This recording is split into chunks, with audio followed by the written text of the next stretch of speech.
और जो state of panic की बात हो रही थी पहले, ये उसका भी तो कुछ इंडिकेशन है फहद, कि इतनी स्ट्रेस में है हुकूमत और पैनिक की सिचुएशन है कि एक अपना ही पुराना दोस्त क्रिटिक बन गया है, तो उसको थोड़ी सी वो मतलब उसमें भी इतना सीखपा हो जाए। अभी आप देखिए, अभी चैनल 24 को भी 10 लाख रुपया जुर्माने की सजा दी गई है कि उन्होंने इसहाक डार का इंटरव्यू नशर किया है। अब ये र्यूमर्स भी आ रहे हैं कि जी मजीद लिस्ट बनी हुई हैं, उसमें बड़े बड़े नाम हैं, आई मीन गरीदा फारूकी और पता नहीं अब ये सब र्यूमर्स हैं ऑफ कोर्स। और अभी ये भी मीडिया में बात चल रही है कि जी पीका को मजीद स्ट्रेंथन, मजीद उसमें पावर्स देने के लिए कोई शायद ऑर्डिनेंस भी जो है सोचा जा रहा है। तो ये सारे इंडिकेशंस तो यही बताती हैं कि एक स्टेट ऑफ पैनिक तो है। पता नहीं वो किस हद तक है कि नहीं है, बट आप उस पर बेहतर रोशनी डाल सकते देखिए, हाँ, उसको पैनिक कह लें, उसको कंसर्न कह लें, उसको घबराहट कह लें, उसको उसको नर्वसनेस कह लें, कुछ भी कह लें, लेकिन ये तो क्लियरली नजर आ रहा है। गवर्नमेंट को भी देखिए, गवर्नमेंट में जो लोग बैठे हुए हैं बहुत सारे, उनके वो भी अच्छे तगड़े घात सियासतदान है। ऊपर से गवर्नमेंट के पास तो रिसोर्सेज होते हैं इन्फॉर्मेशन गैदरिंग के हर हवाले से, तो सेंस तो मिल रही है सबको कि क्या हो रहा है और कैसे हैं। हो रहा है और प्रॉब्लम कहां से हुआ है। लेकिन आप ये भी देखिए ना कि ये तमाम तर जो जिन चीजों का आप जिक्र कर रहे हैं, अगर कुछ होना है तो उसकी विंडो चंद हफ्तों की है। बिल्कुल। जो कुछ वो चंद हफ्तों में अगर वो हो गया तो बात खत्म, फिर तो एक नई स्लेट से काम शुरू हो रहा है।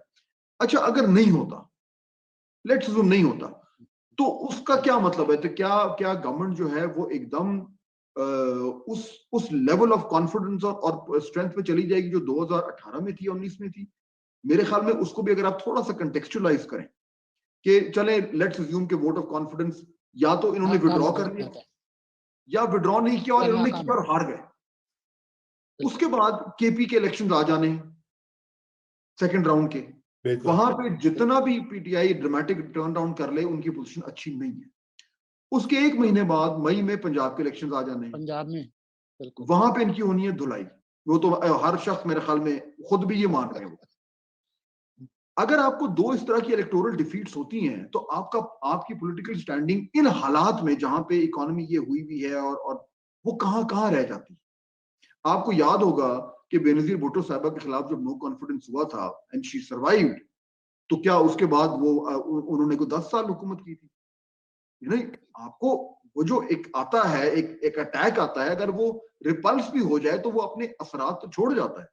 तो मेरे ख्याल में गवर्नमेंट के लिए मैक्सिमम ये होगा कि वो अपनी इनिंग्स को थोड़ा और लंबा खींच लेंगे, लेकिन टू से कि suddenly everything will be hunky डोरी, ऐसा नहीं है। जी हग्गी डोरी, बिल्कुल बिल्कुल। और ये धुलाई वाला जो मामला है, ये मेरे ख्याल से यही सबसे बड़ा चैलेंज है इस वक्त। अगर ये क्राइसिस गुजर भी जाए तो जो आगे मुख्तलिफ क्राइसिस जो हैं वो दिखाई दे रहे हैं। अब मुराद सईद साहब ने आज एक इंटरव्यू दिया, उसमें उनसे पूछा गया कि जी आपने ये जो मरियम नवाज और कुलसूम नवाज के खिलाफ जो अब्यूजिव लैंग्वेज या दीगर सियासतदानों के खिलाफ होती रही है, प्रेस कॉन्फ्रेंस की मुराद सईद ने, तो उसमें उन्होंने कहा कि जी ये लोग तो मैटर नहीं करते मेरे लिए, ये तो किसी खाते में नहीं है। अब ये भी कुछ अजीबो गरीब बात है कि ये इन्होंने खुद एक कल्चर डाला हुआ है ये सारी बातचीत करने का। और फहद आप तो खुद उसका कभी कभी निशाना बल्कि अक्सर औकात बने रहते हैं, ट्विटर पे भी सोशल मीडिया पे भी। तो ये मुझे ये समझ नहीं आती कि ये खुद एहतसाबी या कुछ सेल्फ रिफ्लेक्शन का कोई एलिमेंट क्यों नहीं है इनके। मतलब आपने कहा कि इसमें घाघ गुजरा भी है, शाह महमूद कुरैशी बड़े एक्सपीरियंस हैं, शेख रशीद बड़े एक्सपीरियंस हैं, शफकत महमूद तजुर्बाकार आदमी है। ये क्या वजह है कि ये लोग नहीं प्रिवेल कर सक रहे? ये पूरी जो बात है अब अपनी पार्टी के अंदर उन्होंने कल्चर खुद बना दिया अब्यूज का। जब दूसरे उसी विकेट पर खेलते हैं तो फिर बहुत गुस्सा आता है उनको। वो आपको याद है एक सेइंग थी जमाने में कि 2 rules for success, number 1 the boss is always right, number 2 see rule number 1। तो देखिए, आपका जो कल्चर है पाकिस्तान तहरीक इंसाफ के अंदर, वो तो अपनी स्ट्रेंथ ड्रॉ करता है इमरान खान साहब, और उसमें इमरान खान साहब के साथ जो उनके जो ओरिजिनल खिलाड़ी हैं, जो उसका पीटीआई का कोर है, नजरियाती कह लें उनको या जो मर्जी कह लें आप, वो तो उसी रंग में रंगे हुए हैं।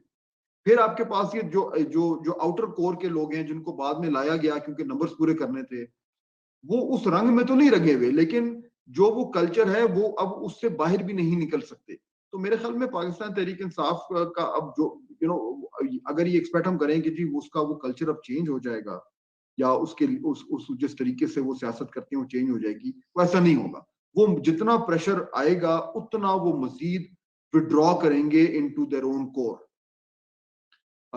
तो आने वाले दिनों में मेरे अगर लेट्स अज्यूम के अगर ये वोट ऑफ नो कॉन्फिडेंस नहीं भी अगर कामयाब होता, तो अगर कोई एक्सपेक्ट कर रहा है कि जी पीटीआई जो है वो सडनली अपनी तर्ज सियासत को चेंज कर लेगी, मेरे ख्याल में वो और ज्यादा उसको इंटेंसिफाई करेंगे। और ठीक। जैसे जैसे इलेक्शन के करीब जाएंगे, हमें जो ओरिजिनल जो एक पीटीआई की ब्रांड ऑफ पॉलिटिक्स थी जिसमें जीरो टॉलरेंस है, वो आई थिंक मजीद जो है वो शिद्दत से हमें नजर आना शुरू।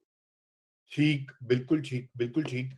और मेरे ख्याल से सोलंकी साहब आपका कोई कमेंट या नहीं, क्वेश्चन है तो?